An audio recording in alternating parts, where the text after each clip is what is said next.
So first, start by telling me the reason behind the name Peter Maxx. So I got the name Peter Maxx from the German artist Peter Maxx. His name is Max though. It came from like the way he paints his pictures, the colors that he uses, his color choices, in correlation to the way that I use my words to paint a visual picture. So I felt like we had similar styles in the way we delivered our imagery to our audiences. So I was like, cool, I'm gonna use Peter as my namesake. And it's been Peter Maxx ever since. Okay, and your real name is? My real name is Harrison. Okay. Harrison Ford. Harrison Ford. Yeah. So when did you start doing, like, writing music, rapping? Ooh, shit. I had to be like 9 years old. Yeah, that's a long time ago, man. I was 9 years old. I was in the 4th grade when I started this. What was the first song that you wrote? It was either Red Light Special or Blue Light Special. It was the opposite of that damn Master P song. I forget it. But whatever his song was, mine was the opposite. So it was either Red Light or Blue Light Special. One of the two. You still got the song? Nah, I don't have it. It's gone. That shit gone bye-bye. So when you started at 9 years old, what kind of rap did you want to... Did you know that you would make it come this far? Or were you just like, I want to rap? I just wanted to be a gangster rapper. That's what it was for me. I wanted to be a gangster rapper. I didn't really know how far I would go, but shit, at 9 years old, I just wanted to be a rapper.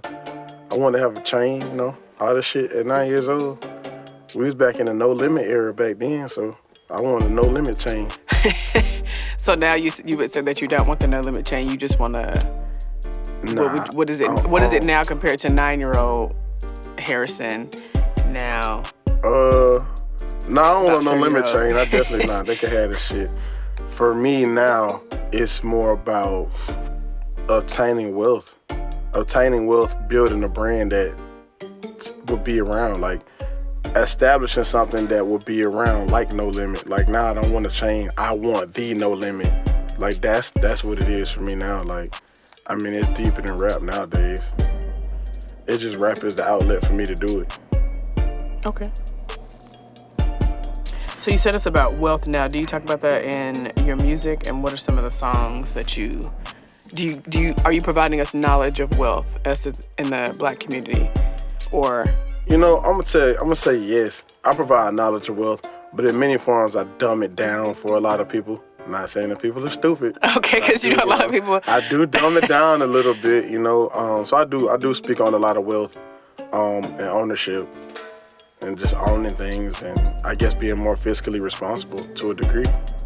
Okay, so what are some songs? Because you have Draco Trump, which isn't, in my opinion, speaking about being fiscally responsible. That's definitely not speaking on being fiscally responsible. So what are some that are giving those little nuggets to the people? Are they on the upcoming album?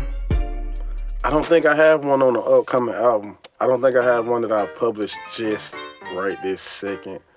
I think the songs on this album right now are really more so about spending money, making bad choices, I think. Okay. I really wouldn't say making bad choices, but really it's more so about enjoying the money and enjoying life right now. So it's like an ode to live your best life? Basically, yeah. You can say that. It's like an ode living your best life, yeah. Okay.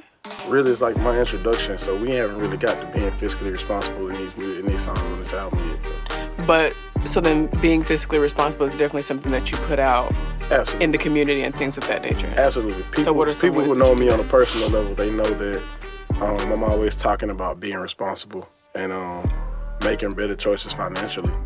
It's just like, you can have the money today and it's gone tomorrow, but if you spend it right and invest it, then it can stretch. It can go further than what you do with it today.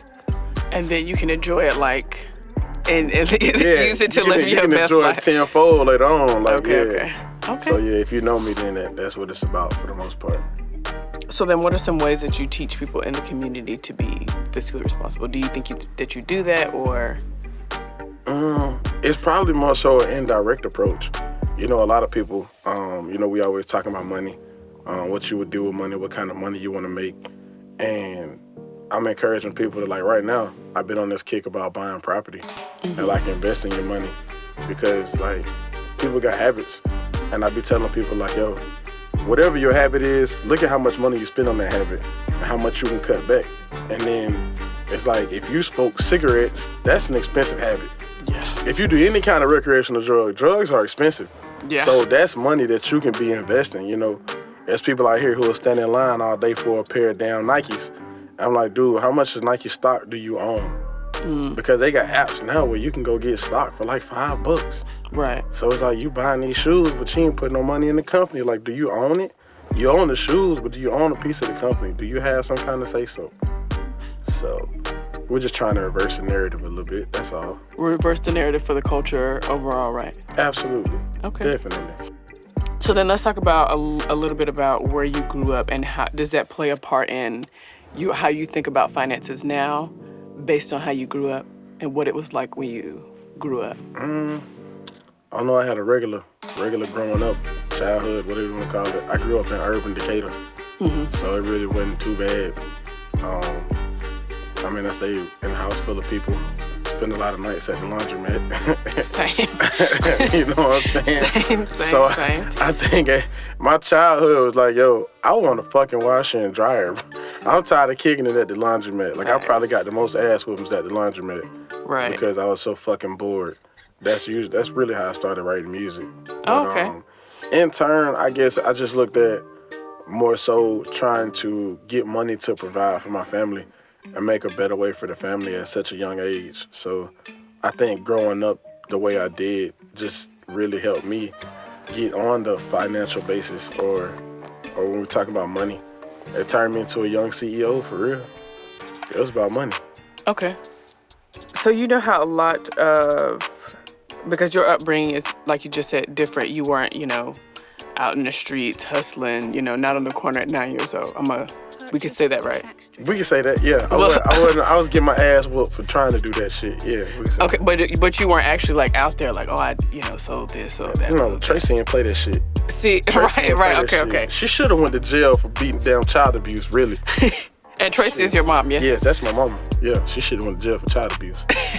We all say that, but now we're like, it made us better. In today's society, adults. her ass will be behind bars. I love my mama, though. Don't get it wrong. I love my mama. But in today's society, her ass will be behind bars. No, Shit. I'm not going to speak on my mother, but yes, I agree with you. True. See, you feel me? But I just asked that because a lot of times we think that for rappers, for them to be quote unquote successful rappers, they have to have been, people who are on the corner pushing this, pushing that. Do you agree with that, or do you think that that's not true for all rappers and that's not what makes you a successful rapper because you had that experience? I personally think that's a stereotype. I think that's just something that we were accustomed to because a lot of the rappers we were first introduced to came from that kind of upbringing. When you look at rappers today, a lot of these rappers got college degrees. A lot of them came from wealthy families and nice backgrounds now. So it's just, when you listen to like LL Cool J, the Tupac, the Ice Cube, like, they came from different backgrounds and we were just accustomed to it because at the time, that's all we knew. LL Cool J was a good example, man. Like, he came from the hood. Like, he saw a lot of shit. And he said in his music, he didn't want people to relive what he relived. So that's why a lot of his music was on the up and up. So I think it's just, we got, used to seeing rappers came from rough backgrounds, and we just figured, you gotta do that to be a rapper. But you really don't. Man, you could apparently you can just wake up tomorrow and be a fucking rapper. Like, Right. You know what? I just finished jail. I got this fucking 8-year degree. I'm about to be a rapper. Like, that's just what I'm finna do. I got a degree, so I'm gonna rap. Like, Okay, so you said that it's possible for someone to wake up today and just say, okay, went to Yale for 6 years, now I'm gonna be a rapper. Do you think that affects what we consider to be rap? Because I feel like today in our modern society, a lot of times we listen to something, we're like, that's not rap, that's ruining the name of rap. And I can't remember the Kanye song or one of the songs where it was, the rapper was talking about how rap is dead or something of that nature. I mean, a lot of people say that. Like, a lot of people say that rap is dead. And, I mean, that could be true. Rap could be dead, but music not dead. Right. We got this whole culture of music. I don't think it's a certain criteria to it. I really just feel like if you're talented and you're really talented, then do it. a lot of what we're seeing now is hard work. We're seeing a lot of hard work over talent. So I ain't gonna say it's dead. I think hard work is dead. Like, you got very talented people who feel like the talent gonna get them to the next level. So, yeah, I think right now what we're seeing, we just got a lot of hard work out here. It's more hard work over talent right now. So if there was a criteria, it's when good talent meet hard work. But I think that's just the narrative everywhere. Like, that's just how it happens. You can be the most talented motherfucker in the world, but you ain't gonna get nowhere if you don't put in the work. Okay. So you said we have more talent, or we have talent over hard work now. Yeah, we got more hard work over talent right now. More hard work over talent. Yeah, we got some hard workers in the industry. Like, Purchase I mean, your tracks today. Yeah, give us an example of some. I can't. I'm not gonna speak on nobody like that. Okay. I'll say this. When you listen to somebody and you say that's not my cup of tea, that's hard work. They got in your ear because of hard work. It's not because they talented at that point, because you don't feel like they talented.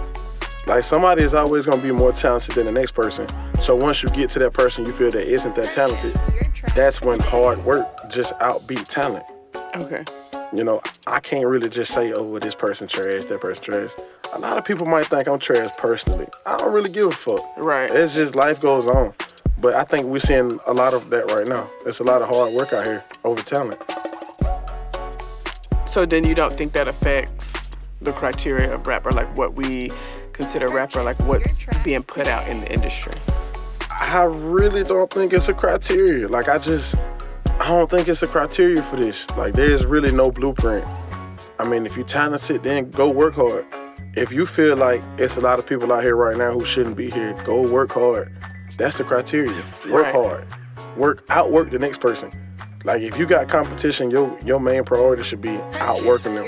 Study them. Study their blueprint and outwork them. Beat them. In football, they watch tapes on their opponents. Most sports, they watch tapes and study their opponents, and then they beat them. They outwork them.